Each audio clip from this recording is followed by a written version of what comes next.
So thrilled to invite to this show, Author's Corner, Giulio Veglio. And I'll tell you what, he lights up the world. Can't you just tell by his smile, just looking at him? I was so excited to talk to him. We had a great off-air conversation. And he has a book called Illuminating the Path. And I love the subtitle of this, Unveiling the Journey of Faith Through the Teaching of Jesus. I mean, he says it right there. This is a man who has traveled all over the world working for Paul Mitchell, setting up all kinds of incredibly exciting, life-changing, really, areas for people. And when you think of what the products have done, I told him how we had a conversation off the air with what John has done in his life. And Giulio, think of Giulio and multiply the impact he's had on lives, because I can certainly tell, and we know that he's motivating and inspiring. So without further ado, hey, thanks so much for coming on.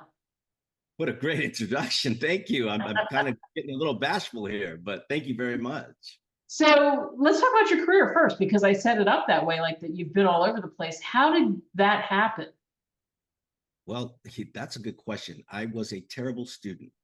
And I graduated high school because I immigrated from Italy when I was 5 years old. So we moved into a city that everybody spoke different dialects, different English. So in school, I was horrible. And we didn't know about ADHD, dyslexia, and phonics problems. So needless to say, I wasn't the scholar when I graduated high school. I graduated not knowing how to read or write.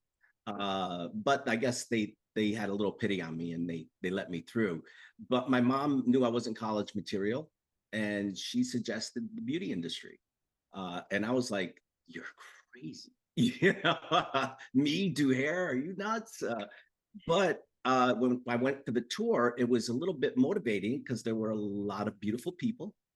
And I said, I think I could do this. But I ended up finding out I had a gift that I did not know I had. And when I found out I had that gift, it sparked something in me to want to know more, to learn more, and to figure out how I learned and how I was smart. Not how smart I was, but how I was smart. And once I learned that and I got into it and I really started attending shows and getting knowledge and wisdom and really putting my effort towards it, things just start to happen. I mean, I got invited to do shows. I got invited to do platform work. And from there, I got invited to go to different countries and then do speaking events. And I'm like, what is happening? I'm just Giulio. I'm nobody special, but I really loved helping other people, because what it did for me and helped me become, I promised that I would do that for others who felt like me or had that journey like me. Yeah, so I mean, it opened it up in you, what you had, that ability to impact so many different lives. And telling us the story of how it began, your learning disabilities, all of that. And I think that part is also inspiring, because I think, Julia, there's a lot of people who have no idea that reason they struggled in school. And remember, that was the thing. If you got good grades, you were going to go someplace. If you didn't get good grades, you were in that other group. And now, knowing what you know, thank goodness, because it changed your life.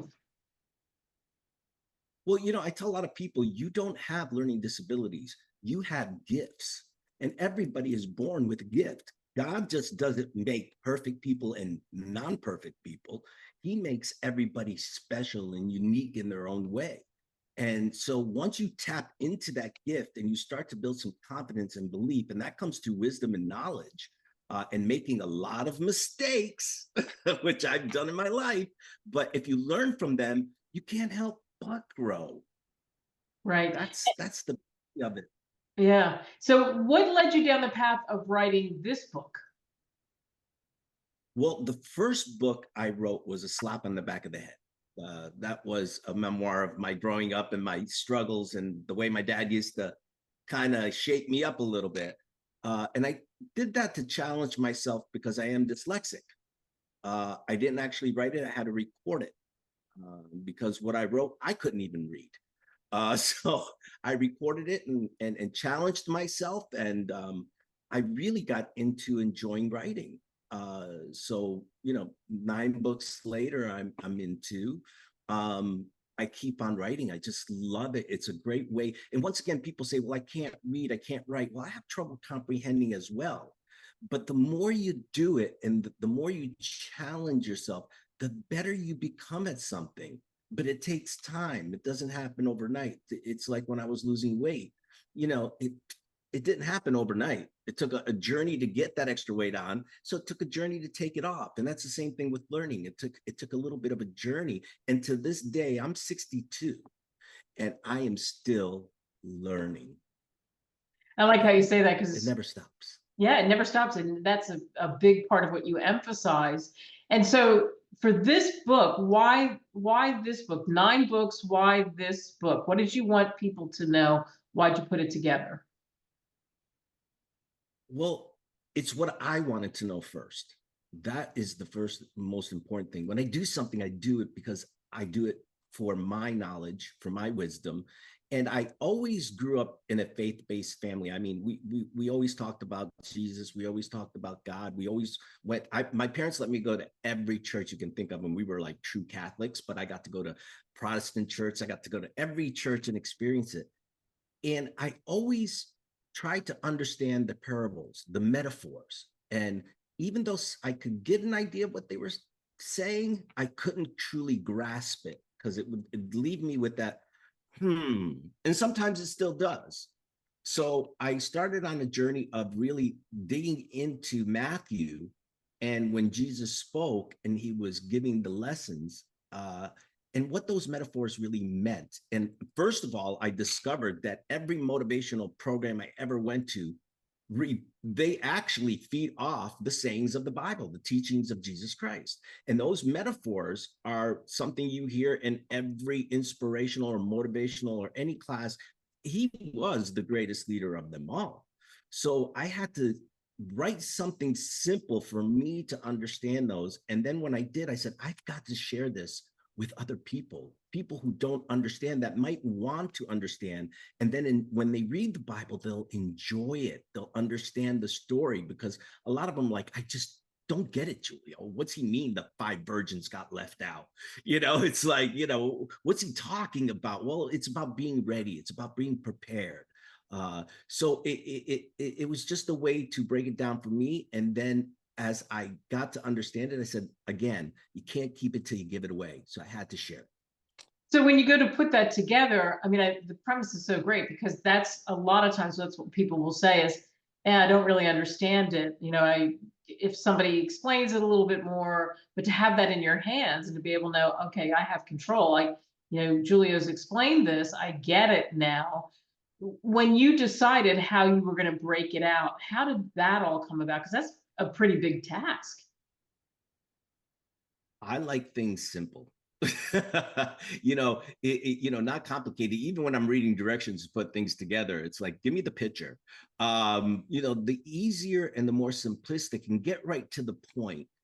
Because if you talk too much, then you've lost me. If you explain too much, then you've lost me. That's just my learning type. So I wanted to do, it's just 3 pages. It talks about the parable and then it just breaks it down, gets right to the point, right to the heart of it without confusing you. Now, everybody's going to interpret something a little bit differently in their own way, but I had to make it simple where it didn't drag on till you got to the point. A lot of the stories, they're great, but they keep going and going and going, and you're like, I've gotten to the point where I forgot what I'm looking for here. So yeah, you had to kind of, I've made it the way I would like it written for me. And I think there's a lot of other people out there who are simply the same way. They just want to get to the point. What are you trying to say, Giulio? What's the point you're making? There you And go. that's where I went with it. And we're speaking, of course, to Giulio Veglio, as all of you can see. And you mentioned a slap on the back of the head. And I was looking through all of your books, and some of them I've read, and it's a lot of them are about gifts, unwrapping your gift, 30 steps, unwrapping your gift. I think that you are a giver, and that also relates to this book, because you want people to know. knowledge is power and learning, always keep learning. That's one of the first things you said. I would think that that was one of the pushes for you to go in this direction.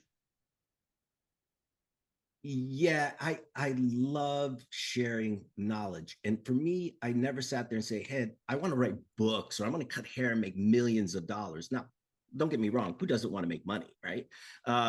Money helps pay the bills. But I always did things from the heart. Uh, because when I was growing up, a lot of people didn't do things for me from the heart. It was very hard. What they did was actually lower my self-esteem, lower my confidence. Because that's the way they thought they were motivating you. I don't think they did it on purpose. Some did. They're just bullies out there, and let's face it. But some people thought, and even my parents, the more I tell you how stupid you are, maybe you'll wake up and be smarter. But Mm. that's not the truth. We are all smart. We just need somebody to believe in us. And most importantly, we need to believe in ourselves. And if I can get that message out there to say you are of value, you have value, you can give other people that gift of value in themselves, then why not let's do that. We're missing a lot of that in today's world. Is people got to understand, like, unwrapping your gift is ways to find out the value that you have. And when you understand your value, not that you have to be like everybody else, you have your unique values, then you can value other people, then you can help other people. So the whole purpose behind everything I do is not the almighty dollar. If that is the applaud for what I do, I'm happy. But the important thing is, how can we make your life a better quality of life? Wow. So well said. And by the way, you can get this book on Amazon, Barnes and Noble, wherever great books are sold, that's for sure. Would you send anyone any other places? Uh, they can go on my website. They can email me at giulioveglio.com and request that. And I'd be more than happy to sign one and send one out to them. Ah, Um, yeah. wonderful. And they can even talk to me and say, hey, listen, I was reading this part. They can ask me questions, whatever they like. I'm Yeah. here for anyone. That's great. So I want to go back to two also some of the exciting things that you've been able to do, because that's the whole person. And Harvard Business School. So learning disabilities, Harvard Business School, what? Well, I love that. And I didn't do it. Well, listen, I couldn't get in college. I tried a semester of it when I got out of high school. That I did try a semester. I majored in game room and the bar across the street. So after a semester, I even tried to get in the Army, couldn't get in the Army or any military, the Navy, the Air Force, because I couldn't pass their test. Right. Uh, so I basically, I'm sorry, repeat the question again. My ADD just went. No, that's okay. The, It's exactly what we were talking about. Is that Harvard Business School? How does that all happen? well, that's the whole thing. The college is I couldn't get in and I couldn't do well. So in 2013, after I started doing a lot of things and learning and getting some wisdom, I said, I'm going to challenge myself.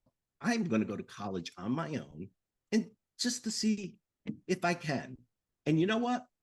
They told me I'd never get into Harvard. So guess what? I'm going to apply to Harvard. Because the teachers always told me you're never going to get anywhere but behind bars, right? So I applied to Harvard, and because of the entrepreneurial MBA program that they have, they were like, "You're a great fit," and they accepted me. And I'm thinking somebody's smoking over there because they just accepted me at Harvard. And for 2015, so you had to go on campus, you had to learn, you had to do everything that they do in groups, and yes, there were some people who we've got a ton of case studies. I mean, there's stacks like this every day of case studies. And I'm like, how am I going to do this? So not only did I try to read it myself, but I would get a friend on the phone and we would call each other up and we would, I'd email them the case and we would read it together and we would go through over what did I understand? What didn't I understand? So it was phone a friend, right? A lifeline. But I got through it with flying colors and I graduated in 2015. And it wasn't because I wanted to hang a Harvard diploma on my wall. It was something I needed to do for me, for myself. When you do things for yourself to show yourself you can, and even if I couldn't, at least I did. That's the main You know, some people don't even try the did, you know, they just think they can't do, you know. So Right. So what a great accomplishment. Congratulations on that for sure. thank you. I love Thank how you took us through the steps. So you don't just give up. Everything is something that I think you can figure things out, in other words, and you figured it out. You figured out, okay, so what can I do? How do I do this? And you know, ultimately did it. So with all these things happening, you live on a farm, have had all these incredible journeys, you're giving back. I mean, again, this book, Illuminating the Path, really lighting things up for people so biblically they can understand better. What's next? you know, inspiration hits daily. You know, God just gives you that voice and says, this is what's next. This is who you help next. I am going to Cuba in October. Out of the blue, they said, hey, we need to do some mission work in Cuba and spread the word. We're looking for people who want to go. And my hand just flew up as if somebody threw it up for me. So I'm going to be going to Cuba to do some ministry work, which I'm really looking forward to, because as you know, they don't get the freedom of religion like we do. Right. And, you know, there's such power in faith that people need to hear it and need to understand it no matter what country you live in, no matter what world or what situation you're going through. Faith is stronger than fear. And I always said, you know, I heard Zig Ziglar once say, fear is spelled F-E-A-R, false evidence appearing real. Doesn't exist. And you got to have faith. And I said, well, what's the acronym for faith? So I made one up, fierce attitude in the heart. So I said, I'm going to have a fierce attitude in the heart, and I'm just going to do whatever the Lord calls me to do, or whatever voice comes in my head, and it's not schizophrenia, that I'm going to go out and just do it. And I don't think twice. I just do. Wow, what a perfect place to end this. Giulio, what a delight you are. Thank you so much for joining us. Thank you for having me on your show today, and you're a delight to speak to as well. So Thanks. Get his books. thank you.